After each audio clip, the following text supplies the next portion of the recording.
there ain't no reconciliation. There ain't no fixing Pooh Shiesty and Gucci Mane issues. Pooh Shiesty, once off the label, like again, by force, by coercion, or Gucci Mane could just do it an easy way. But Gucci is thinking he can reconcile. Pooh Shiesty is at a point where he can't reconcile, according to Hernandez Gomez. Pooh Shiesty is in danger after Gucci Mane sent his top shooters to go get his stolen shit back in blood. What started as a homecoming celebration turned into one of the messiest fallouts in hip-hop, and now Gucci Mane wants his respect back by any means necessary. Let's break down how this whole situation went left and why the streets are saying this ain't the same Gucci Mane we used to know. Pooh Shiesty is a rapper from Memphis, Tennessee, best known for blowing up with Back in Blood featuring Lil Durk. Born Lontrell Donald Williams Jr., this young player came up in the trenches of Memphis where you either get money or get got. Growing up in South Memphis, Pooh Shiesty had to navigate an environment where loyalty meant everything and disrespect could cost you your life. His family had deep connections to the streets, and Pooh Shiesty learned early that respect ain't given, it's earned. When he was coming up, Memphis was going through it heavy, with different sets beefing and young shorties trying to make a name for themselves. Pooh Shiesty's cousin Big Scar was also in the mix, and they was tight like brothers, always looking out for each other in them dangerous streets. The Memphis scene was different from other cities. It was raw, unfiltered, and deadly serious. Pooh Shiesty absorbed all that energy and channeled it into his music, but he never forgot where he came from or the code he was raised on. This young gangsta understood that in Memphis, your word is your bond, and breaking that bond could have deadly consequences. Meanwhile, Gucci Mane had built his empire from Atlanta, establishing 1017 as one of the most respected labels in the South. He had a reputation for finding raw talent and turning them into superstars, but he also had a reputation for being ruthless when crossed. When Pooh Shiesty was making his come up, tragedy struck his family hard. His cousin Big Scar, who was also signed to Gucci Mane's 1017 label, passed away unexpectedly. This wasn't just any loss. Big Scar was family, and in Memphis, family is everything. The way Pooh Shiesty saw it, when family dies, you're supposed to show up and show out for the funeral. But here's where things got messy as hell. According to Big Scar's family, when they reached out to Gucci Mane about helping with funeral expenses, the response wasn't what they expected. They claimed Gucci Mane only sent $10,000 for flowers and said he couldn't pay for the funeral because his wife's birthday was coming up. For a millionaire rapper, that felt like a slap in the face to the family. Big Scar's people went on social media and aired Gucci Mane out completely, saying he blocked their calls when they asked for help. They was heated, talking about how Gucci Mane ain't real and how Big Scar deserved better treatment. His family was saying stuff like, 10,000 ain't nothing for flowers, my brother was worth way more than that. This whole situation left a bad taste in Pooh Shiesty's mouth because that was his blood, and he felt like Gucci Mane disrespected his family when they needed him most. In Memphis culture, when someone in your family passes, the whole community's supposed to come together and support. For Gucci Mane to act like he couldn't afford a proper funeral for one of his own artists was seen as straight disrespectful. Around the same time, Gucci Mane also got into it with Big 30 in the comments section of some posts, throwing shots and acting like he was untouchable. All this behavior was building up resentment, and Pooh Shiesty was taking mental notes of everything. He was seeing a pattern of Gucci Mane not showing proper respect to Memphis artists, and that didn't sit right with him. The disrespect wasn't just about money, it was about principle. When you sign artists to your label, they become part of your family, and you're supposed to treat them as such.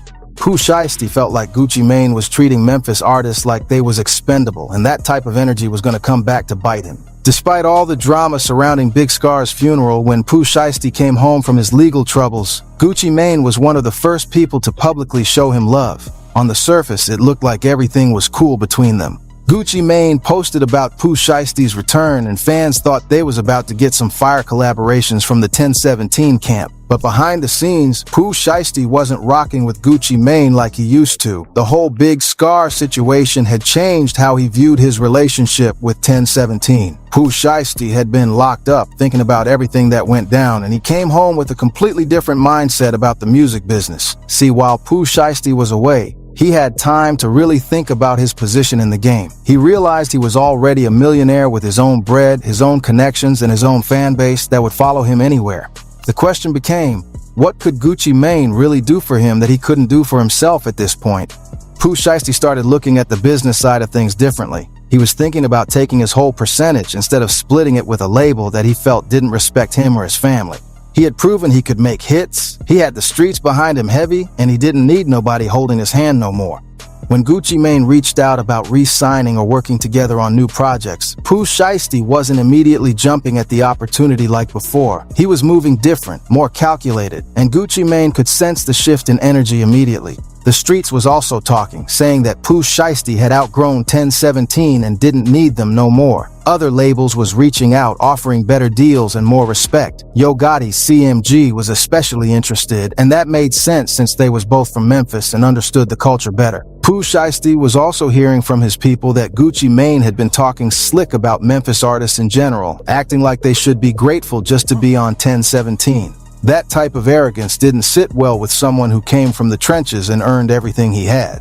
So, in a matter of months, Pooh Shiesty went from being a loyal 1017 artist to questioning everything about his relationship with the label. He had reached a level where he could call his own shots, and that independence was threatening to Gucci Mane's control over the situation.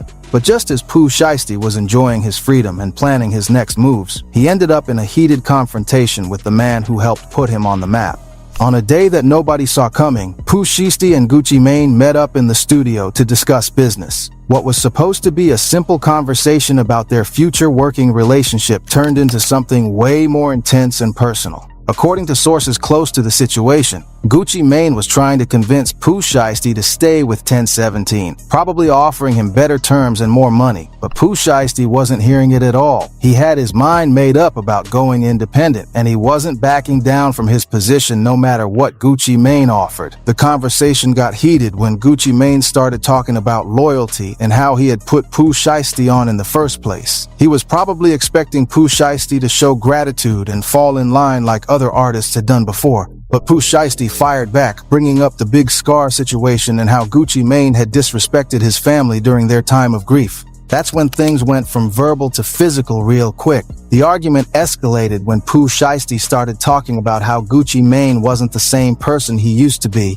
how he had gone soft and wasn't respecting the culture that made him who he was. The tension in the room was thick, and everyone could feel that something was about to pop off. Gucci Mane's security was there, but they was outnumbered by Pooh Shiesty's crew who had come with him to the meeting. Before anyone could de-escalate the situation, Pooh Shiesty and his people made a move that shocked everyone in the room. They robbed Gucci Mane right there in the studio, taking his wedding ring and his expensive watch while his own security watched helplessly. This wasn't just about jewelry. Taking a man's wedding ring is personal as hell. That's his wife's symbol, his commitment, his respect. When you take that, you're sending a message that goes way deeper than money. You're saying that this person ain't untouchable, that they can be violated just like anybody else. The robbery happened so fast that even Gucci Mane's security couldn't prevent it. When you're outnumbered and caught off guard in a confined space, sometimes the best thing you can do is try to leave with your life intact. Pooh Shiesty never denied what happened, but his explanation was simple. Gucci Mane had it coming. From Pooh Shiesty's perspective, Gucci Mane had disrespected his family first with the Big Scar situation, and this was just evening the score in the only language that Gucci Mane would understand. Not only was Gucci Mane dealing with being robbed by his own artist, but he was also facing the embarrassment of having it happen in front of witnesses who would definitely talk about it. The streets started talking immediately, and the story spread like wildfire through social media and the hip-hop community. Unfortunately for Gucci Mane, this incident exposed something that had been building for a while. Fans started saying this wasn't the same Gucci Mane they remembered from the old days. The old Gucci Mane would have handled this situation completely different. He would have slid on Pooh Shiesty immediately, no questions asked, no hesitation. But this new Gucci Mane, the married, reformed, business-minded version, seemed to be moving different. Instead of retaliating right away like the old days, he was calculating his next move, which made some people question if he had gone soft or lost his edge. The streets was talking heavy about how the old Gucci Mane would have never let this slide. They were saying that the old Gucci Mane would have had shooters at Pooh Shiesty's door that same night, ready to handle business the traditional way. But according to sources close to the situation, Gucci Mane was planning something different.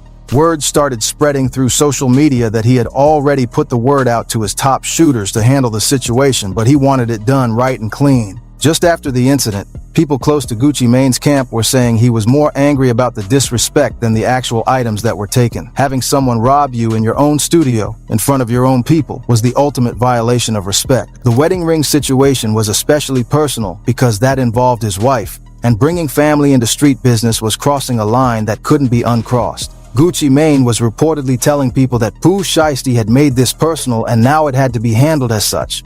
Social media was going crazy with the story, with some people supporting Pooh Shiesty for standing up for his family, while others was saying he had made a huge mistake by robbing someone with Gucci Mane's connections and resources. Gucci Mane's response to being robbed was a huge test of his reputation in the streets. Even though he had evolved as a person and businessman over the years, the streets still expected him to handle disrespect the old-fashioned way. The loss of his wedding ring and watch wasn't just about material possessions. It was about respect, reputation, and maintaining his position in the game.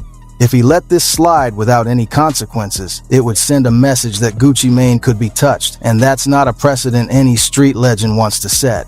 What made this situation even more complex was that Pooh Shiesty had legitimate grievances against Gucci Mane. The way Gucci Mane handled Big Scar's funeral had genuinely hurt Pooh Shiesty's family, and from their perspective, this was payback for that disrespect. But in the streets, there's a code about how you handle business disputes. You don't rob your former boss in his own studio and expect there to be no consequences.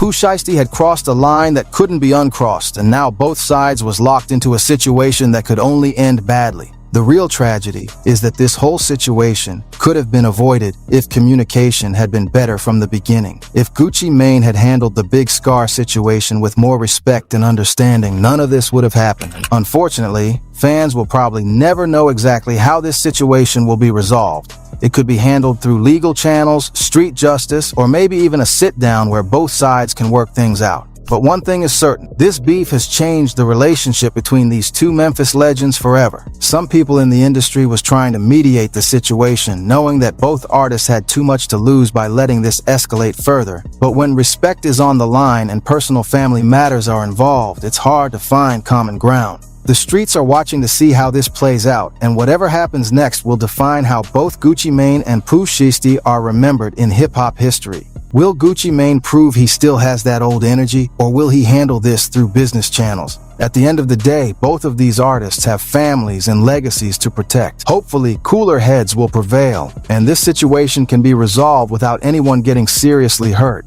But if history has taught us anything, it's that when respect is on the line in hip-hop, anything can happen. This situation shows that even in 2026, the streets still have rules that can't be ignored, and mixing business with personal grievances can lead to dangerous consequences that affect everyone involved.